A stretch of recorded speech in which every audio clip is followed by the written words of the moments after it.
গল্পটার নাম হচ্ছে মিনহা। ঘটনাটা শুরু হয় এক পুরনো লতাপাতা ঘেরা একটা ঘরের ভিতর থেকে। একজন বৃদ্ধা মহিলা হাত জোর করে চোখ বন্ধ অবস্থায় বিড়বিড় করে কি যেন পড়ে যাচ্ছে এক মনে। তার সামনেই একটা বিশাল আকৃতির সাপের মূর্তি, আর আশেপাশে বিভিন্ন পশু পাখির মাথার কঙ্কাল দিয়ে ভরা। ঘরের চার কোণে চারটা মোমবাতি জ্বালানো। তার সামনেই একটা পাত্রে কিছু তাজা রক্ত রাখা। স্পষ্টভাবে বোঝা যাচ্ছে যে এখানে শয়তানের উপাসনা করা হচ্ছে। বৃদ্ধা মহিলাটি এবার পরিষ্কার ভাষায় বলতে লাগলো যে, হে প্রভু, আপনি যেভাবে বলেছিলেন আমি সেভাবেই সব করেছি। আগামীকাল আপনার চাওয়া শেষ উপকরণ, একটা 7 বছরের বাচ্চাকে বলি দিব আপনার উদ্দেশ্যে। আশা করি আপনি খুশি হবেন এই বলিতে।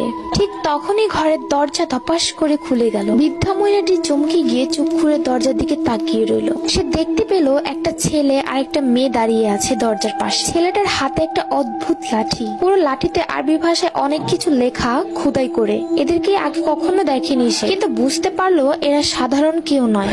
বৃদ্ধা ধমকির স্বরে জিজ্ঞাসা করলো, এই কারা তোমরা?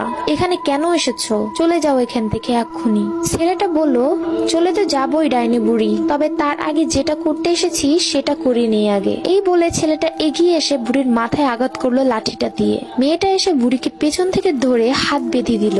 এরপর মেয়েটা বলল, আচ্ছা স্যার, এই মানুষগুলো শয়তানের উপাসনা কেন করে? তারা কি জানে না এটা তাদের ধ্বংস ডেকে আনতে পারে?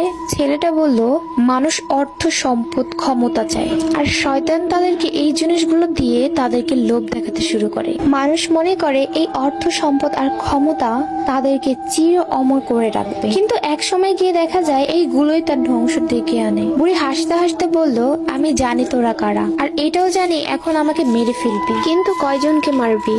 আমার মতো হাজার জন আছে যারা এই কাজ করে যাচ্ছে। ছেলেটা বলল,